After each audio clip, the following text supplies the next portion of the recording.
Bonjour, na balandi nyonso oyo balandaka Yokabas TV na niveau ya Libanda Mboka, na niveau ya France, na niveau ya Belgique, na niveau ya Canada, na niveau ya États-Unis, na pesi mbote mingi oya bino ndeko président Kennedy ndenge bomesana toujours kulandanga na info Yokabas TV ndenge bomesana toujours kulanda ngai oya bino ndeko sans oublier ozana kati ya République démocratique du Congo président Kennedy na pesi mbote place oyo et bino na kati ya mboka ya Libanda.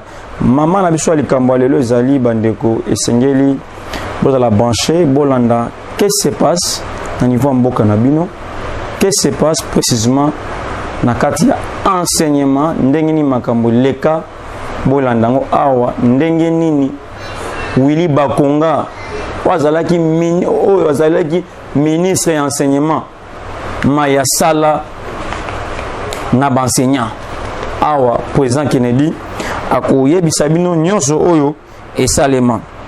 Justice congolaise babengisi Willy Bakonga dans 72 heures babandaki koluka banquête po balanda dossier malembe omoni avant ya kosala likambo na vi kolukaka te otalaka pressé na makambo nyonso na vi lukaka avoir ko réagir to avoir ko sala likambo esengeli premièrement o bana ba procédure moko si ma ba procédure wana nde o e ko permettre yo pour aboutir dans une solution normale. Bato bana ko non Willy Bakonga wana Tshisekedi atikiye Tshisekedi Salebo, mais Tshisekedi n'est pas la justice. C'est un président de la République, lui n'est pas la justice.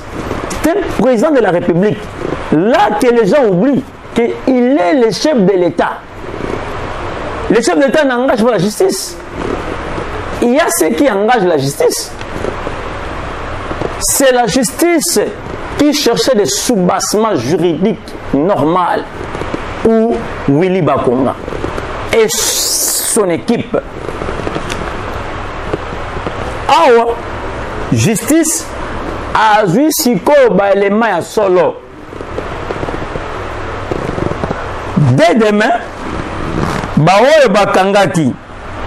C'est-à-dire, baoyo bakangaki dès demain. Bakosambisa bango na public RTNC chaîne nationale ekozala. Mutu nyonso tu akolanda. Ndenge nini jugement na ekosalema. Ndenge nini bayiba bambongo na niveau enseignement. Ndenge nini Willy Bakonga akota bangulu na ye na niveau enseignement. Ndenge nini Willy Bakonga alia bambongo les enseignants bafuta bangote.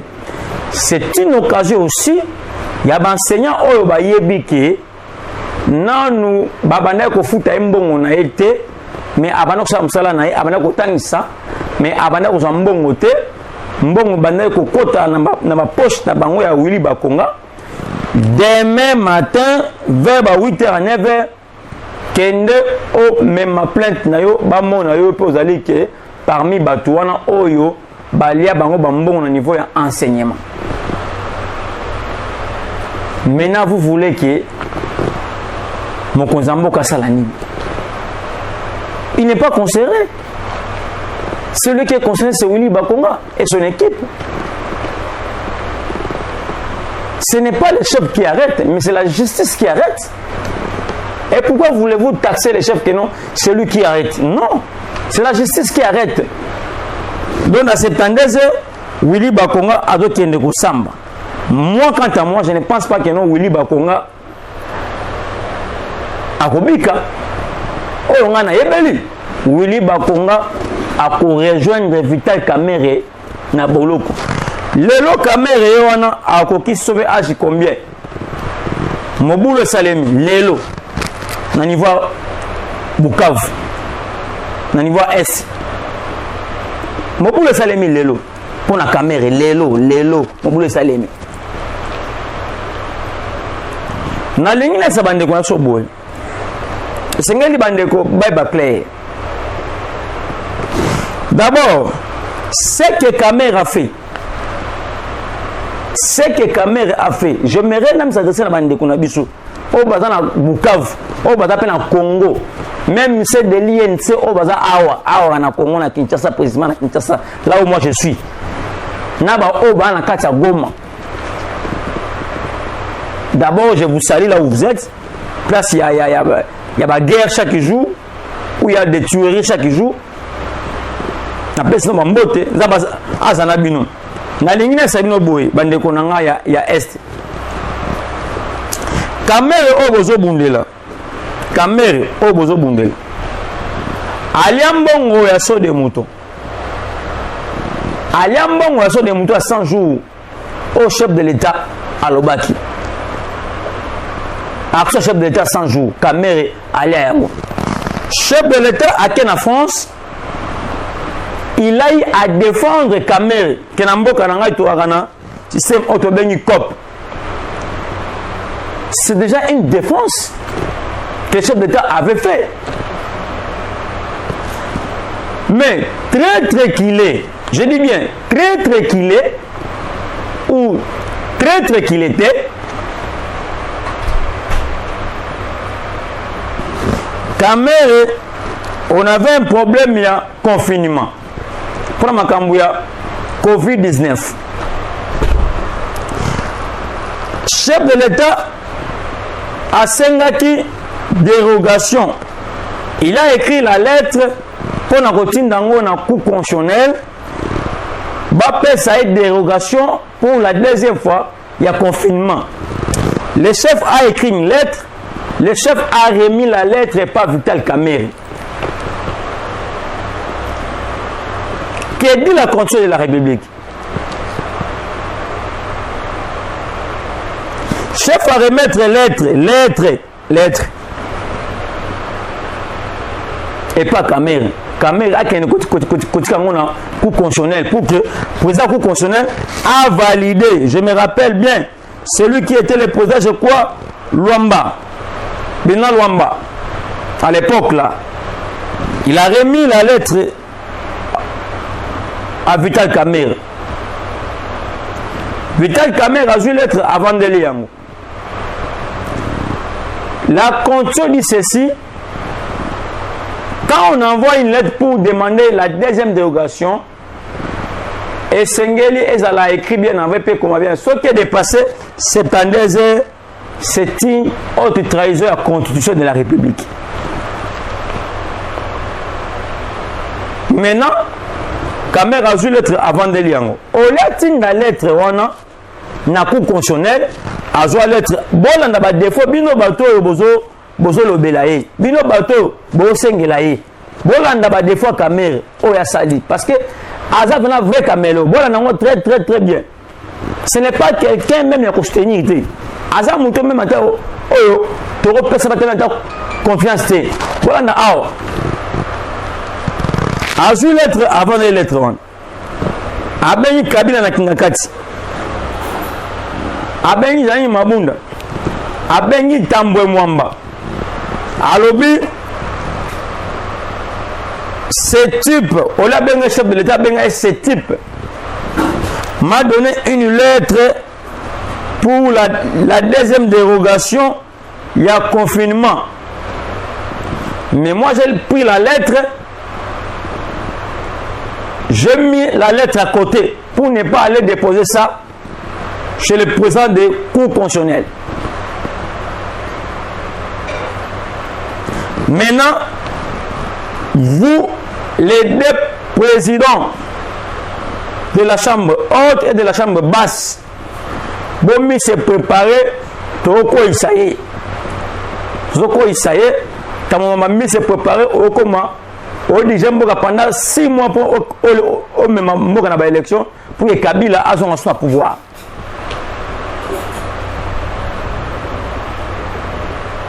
Dieu merci, Nzambo ya Bolingo a utilisé qui tenye Yesu. Ni tete qui tenye Yesu te, lelo ngana bino tonga to lobama mususu. Mokonza mboka angaza na prison makala. Bangalo bakeno, il a fait la haute trahison de la République. Qui tenye Yesu a signalé chef de l'État le bikeno. Les chefs s'est permis rapidement à l'État commis, il a donné son activité au cours constitutionnel. Et quand ces gens s'est préparé pour passer sa congrès dans le Bango extraordinaire, va parler à chef de l'État dans l'Assemblée nationale pour que va de soucier. Or que ces gens ne savaient pas que non, le président du constitutionnel avait déjà reçu encore une autre lettre écrite par les chefs de l'État. Oh, caméra, ça là, mon Konzamboka. Oh, il a oublié que non, Batambola, mon Konzamboka, dans la campagne, il a oublié qu'il avait utilisé le langage que moi, non, tambo ou jintambo, en Chiluba. C'est-à-dire, il a dit en français, si je peux traduire, le fils du lion, c'était aussi un lion. Moi, non, tambo ou jintambo. Le fils du lion, c'était aussi un lion. C'est ça ce que Kamer avait dit dans le village natal chef de l'État. Il a oublié ça. Mais il a trahi, il a trahi, pour que Bango, les étrangers, ils aient autorité en Boka. Nabiso. Tolongo wana. Popola ndabino watu este o bozoliko. Ko défendre Kamere. Tolongo wana. Kamere kamoko Kamere moko. Kamere moko. Avec un chef de l'État, oyo babataki à niveau ya Goma. Moto appelle ça planning pour battre avec c'est Vital Kamere. Bon, très bien, c'est Vital Kamere. Quand il a donné Babylone Konaïwana, c'est déjà attaquer la personne du chef de l'État. Battu l'équipe d'avant, ça me concerne pas Koufi. Avec Panzani. Maintenant, Kamere, même dans un qui hôtel à Bloc, Kamere, d'après ce qu'il va hors de Wana. C'est-à-dire que tu veux le chef de l'État. Quand la justice a compris cela, avec les bavures qu'il avait commis, la justice maintenant s'est imposée chez Kamere pour l'entendre et puis pour les juger carrément.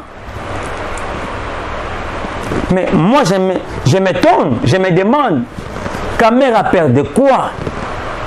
Il est encore jeune, papa, il a encore l'âge.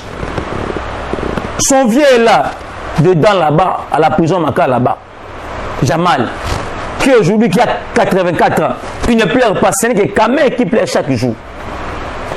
Tantôt plutôt il est malade, tantôt plutôt il pique la crise, on ne sait pas maintenant, il a quelle morphologie du corps, on ne connaît pas.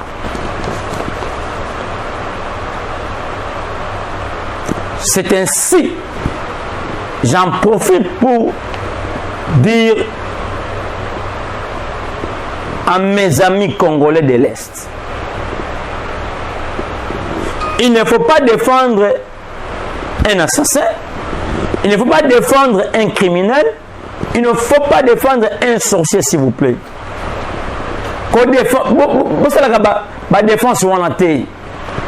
Nous sommes contre ces défenses, contre ça. Pour éviter le bloc. Il mérite la prison. Il va faire 20 ans. Ce qui est coquille, à Kotika, à Kobima, na Boloko. et vous pouvez ces leçons pour ça la trahison soutenu. Le chef de l'État ne violera pas la Constitution. Là, j'aimerais m'adresser au prélat catholique ou à la population congolaise qui me suivent partout où vous êtes en RDC, pourquoi pas à l'étranger. Le chef de l'État ne violera pas la Constitution de la République. Il est le garant de la nation, il est le bon fonctionnement des institutions de la République, il va respecter tout cela. Le chef ne va pas aller en dehors de la Constitution, il va respecter la Constitution. J'aimerais dire aux gens ceci que non, préparez-vous, il y aura bel et bien des élections en 2023, préparez-vous. Je m'adresse au cardinal Ambongo. Le corps de la posa, il y a des élections. J'aimerais vous dire ceci. Préparez-vous en 2023 en tant que enlever Tenzambala. Viens en 2023, mets ta candidature, tu seras heureux. Comme ça, on va voir si tu vas battre Félix Tshisekedi. Je t'invite à venir. Je t'invite de venir, de mettre ta candidature. N'ayez pas peur. Ayez vos apaisements. Il y aura les élections en 2023.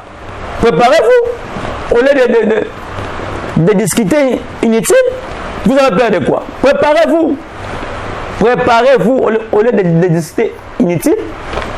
Il y aura les élections en 2023.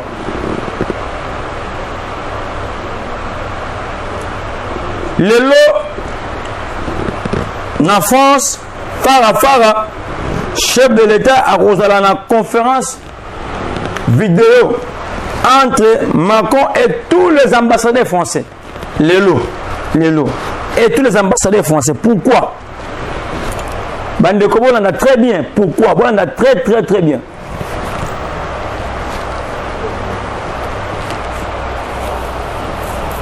Nakati va pays à décider un monde. Je dis bien, va pays à décider un monde.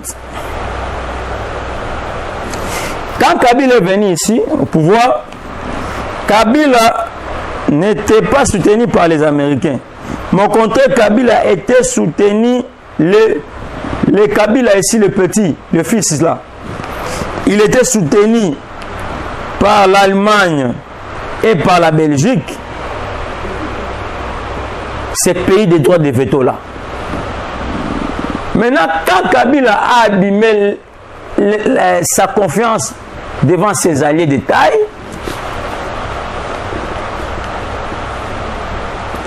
aujourd'hui, les États-Unis d'Amérique occupent maintenant la RDC.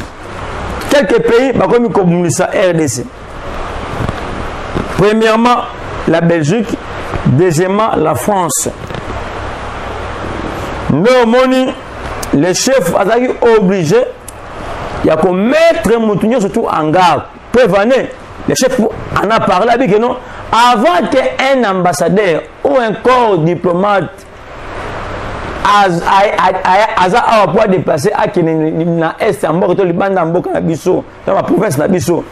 Et Sengeli, hiérarchie à la République Baïeba. Et Sengeli Baïeba, Malamu, ake koluka nini et puis ake kosala pe nini. Ce n'est pas comme à l'époque. Jungle, ce n'est pas bon. Aujourd'hui, le chef a pris ses décisions en tant que chef de l'État. Ensuite, les lots bakosolola na conférence vidéo les lots bakosolola les lots. Pour ba finir makambo nyonso le niveau S. Tous les déserts nous spécial à niveau S, makamona tout ici là, lelo mokonzambo kali face à face na l'ambassadeur français et na président français Emmanuel Macron lelo. Ba sur la makamba insécurité na S, il faut qu'on passe na pas ya mokonzier moko. C'est ça oh lelo zo betama lelo.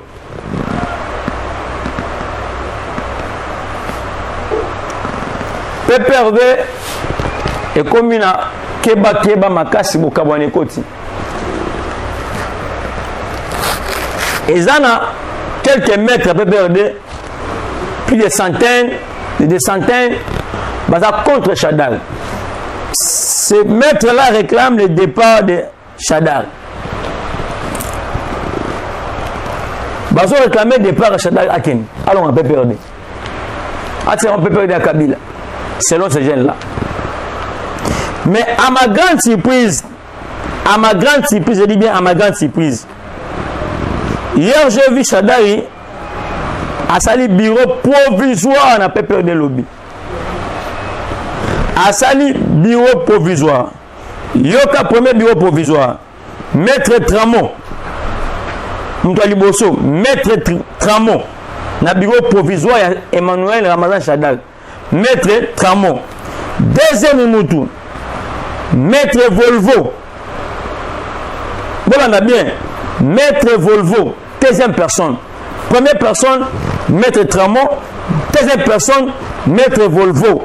Troisième personne, Maître Ewabora. Maître Ewabora. Ne bureau provisoire ya Chadari Yassali. Ne ba va soutenir Ramazan Chadari.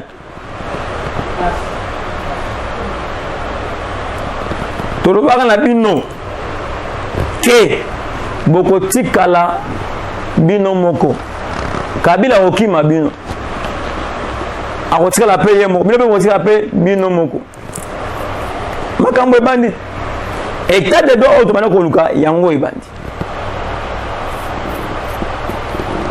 Chadar Rosali secrétaire général permanent BPRD oza président BPRD yoka pe ba vie pe ya batunyo surtout yoka pe ba point de vue ya batunyo surtout ko ngata ka yo moko mo non biloko wana tolingi yango te. Gentini Ngobila Mbaka yoka na komo Mbaka Ngobila Mbaka yoka na komo Mbaka Ngobila ozwa zandu okanga zandu bongi sasa nongo pe obonza pesa nongo pete ozwi ba fulo za ili banda ya zandu ozwi yango kosa na kati ya zandu wana ozoluka problème to za na posa ko bongisa. C'est parce que ce yum gacha ba tol eza po aumela eza po asala ngo rapidement aumela tena mais ayo komi au contrôle ko lo mesa ko mabatu mingi et puis manso ça na yumbi et puis so ba vertige ne biloko ozo sala.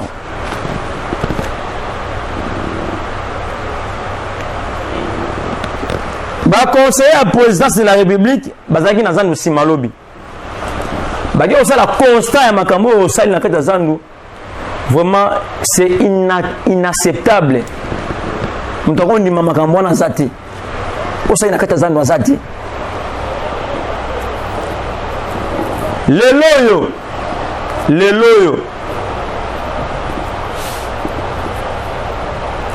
okoyesa ba maman sunine parce que osali no le côté okano ka bongo okosa ku d'ailleurs ba funu na kati so okoyesa ba commerçant na nini eza mawa eza pasi yeba ke lokola mambo sene sili ba tu liko wakati na assemblée provinciale olongwa na yo ozala écarté olongwa ozala écarté ma olongwa na yo na sengi na ba commerçant de zandu na ba commerçant de zandu bomi se préparer kala mingi te bozo kota na zandu bozo teka kala mingi te bomi se préparer bozo teka na kala zandu kala mingi te za passe na mawa Ngobila aza yombite oza Kinshasa oza yombite à Kinshasa il faut que ça maîtrise de soi. Nazali ko kebisa ba combattre sentiment ya IDPS. Je dis bien il y a sentiment.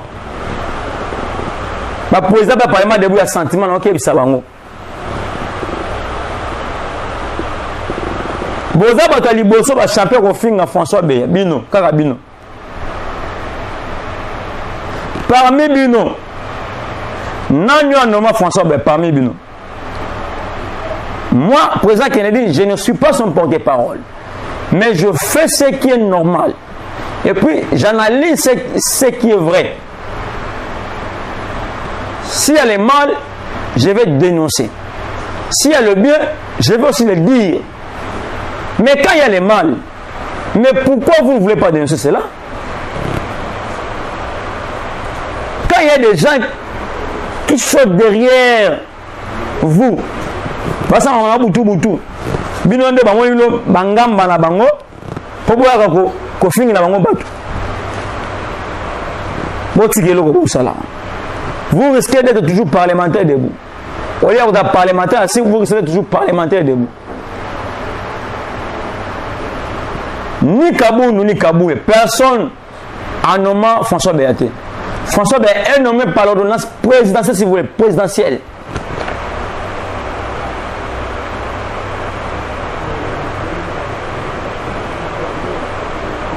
Mais, n'a aucun moi. Quelqu'un ose presque chaque jour. Oh, ils ont été. Mais ils ont presque chaque jour. Bâti Narabino, Bofing à François B.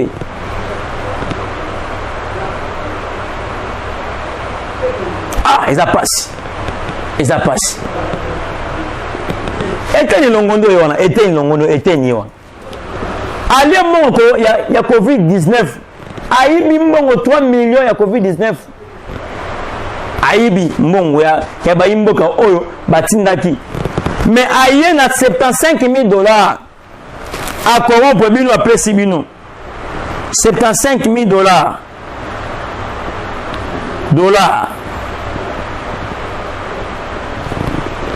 À corrompre Bino Nango. Pourquoi le baki Azam Alam? Quand la même était Niwana. A autre qui n'est pas Augustin Kabouya. Était Niwana. Kabouya a eu cette clé. Et Zangam n'a pas quitté. Moi j'étais là dans la matinée politique. Quand on a demandé la population au dans la matinée politique, Bolini était la zone. Baboy carrément que c'était un voleur. Ce que nous combattons dans l'IDPS, c'est que Bino, vous comprenez, vous voulez rester déjà des jalles. Au lieu de s'attaquer chez Eteni, Bino vous attaquer François Béa, qui n'a rien fait. François Béa suit aujourd'hui, je vous dis clairement aujourd'hui, aujourd'hui. Kaboul, même là que 50 non. A nommé Bangona DGI. François Béa, c'est clair que non. Bayana Batouana Mona Bango, s'ils sont réellement des combattants. C'est Bino Webiango. Vous voulez seulement attaquer la personne. Est-ce que Bino Webiango? Est-ce que quand Kaboul, Bazouaki 50 personnes, voilà. Ils nous ont contacté, nous, les leaders Hamas, Bamona Ibiso. Mais je pose la question. Bamona Ibiso. Maintenant,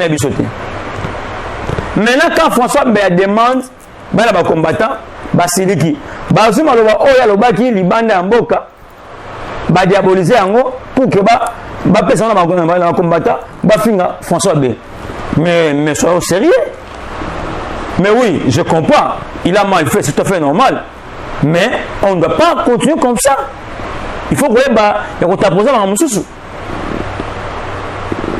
Le Londres était la combien madame?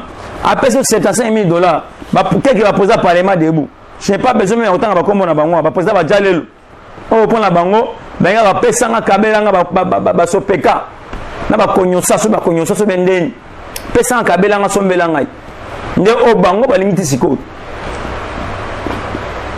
Après 75 000 $. Na ba poser bazui. L'île des jeunes bazui.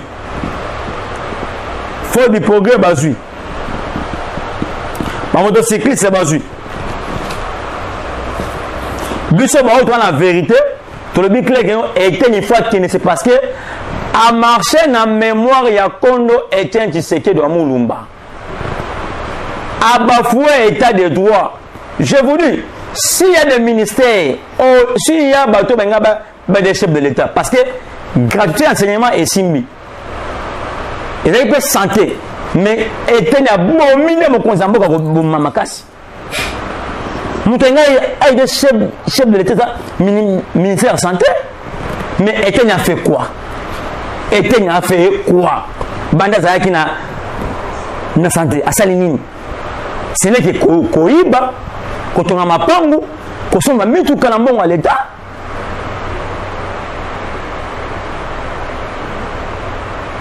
biso mo c'est tout ça ba exemplaire biso mo to yana slogan le peuple d'abord et puis l'état des dieux ça beaucoup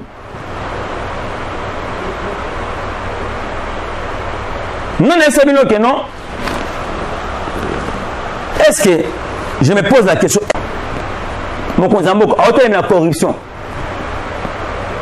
non les anti-valets mais Eten y a auto corrompre Eten auto corrompre bateau na IDP 7 à 5 000 $, mais hôtel et la corruption. Au sommet on a éternité. Au sommet on a éternité. Hôtel et la corruption, mais on a autre corrompre. À corrompre, on a Kabou, il y en a Kaboun. À autre corrompre, on a on a éteint. À autre corrompre. Au sommet on a bangoté. Au sommet on a bangoté.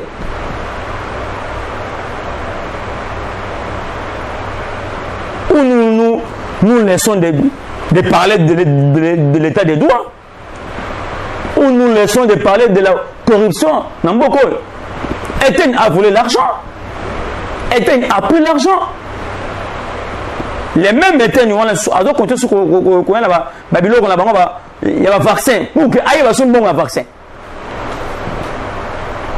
So campagne Eten a pris la Baimboka na vaccination il y a vaccin OK baimboka bakondi mai exact na parmi ba ministre nyonso ayi de pes je dis bien je ne suis pas porte-parole à quelqu'un ici non moi je dis je ne suis pas porte-parole à quelqu'un moi je défends le peuple congolais et puis je défends les bonnes valeurs il y a république na ba ministre nyonso ayi de pes o ba leka o ba na ministère il n'y a qu'un seul ministre malgré na moneka mbala moko na souvent pe boité mais on na monaka o ya sala c'est ça un homme il n'y a qu'un seul ministre c'est Junior Mata oyo azalina probabilité à reconduire les sources. Peuvent venir la permanence. On a vécu ça quand on a dit de maths. C'est tout le monde qui était d'accord que va reconduire sous Junior Mata. Mais éternité. Toko marché pour na éternité. Tout ça obsèque Kaboul. Na Kaboul. Sauf na chef de l'État. Sauf qui besoin de éternité. Nous on doit se sacrifier. Tout ça la marche pour que éternité longwa. Éternité, c'est un volet, C'est un volet dans le niveau nion surtout. On ne permettra pas cela et le capet tout le clair. Et ne passera pas. C'est un volet qui a marché sur la mémoire de Tshisekedi, qui a bafoué l'état de droit, qui nous a trahi totalement, qui a marché sur l'idéologie de l'icône. Et même il y a IDPS. C'est un clair qui non éternité, c'est un volet. Un volet ne peut pas vivre avec l'IDPS. Un volet ne peut pas vivre avec le chef de l'État. Non et à support au ligne est un soutien à Kata Masolo gouvernement il y a une sacrée Awasani Oyo a récité il y a coalition a récité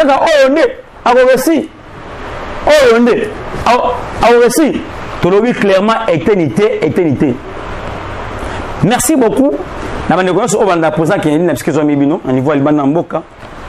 sans oublier la mère boss la mère opprimée maman Charlotte Ndenga Paris n'a pas choisi un mingi et puis le docteur Emery n'a niveau Angola mbote belé ma casse docteur Emery vraiment ils n'ont envoyé problème pour ça qui dit Azanango déjà FC qui bino déjà je vous ai déjà lancé des audios c'est bien déjà pour vous comprendre que non ceux qui pour ça qui dit c'est m'appelait vraiment au Singapour qui Azanan peu moi à l'aise parce que à l'est numéro nanga WhatsApp plus de ça 43 85 888 66 87 plus de 143 85 888 66 87 plus 743 85 888 66 87. Vous avez un contact, vous avez un numéro en bengai pour savoir ma casse vraiment comme d'habitude. Et sans oublier la caméraman au niveau de la caméra derrière la caméra H4 c'est Mambo Tebele et puis AB Cholet déjà chaîne PC Mambo Tebele parce que Mambo Tebele vraiment merci beaucoup, ciao, à la prochaine.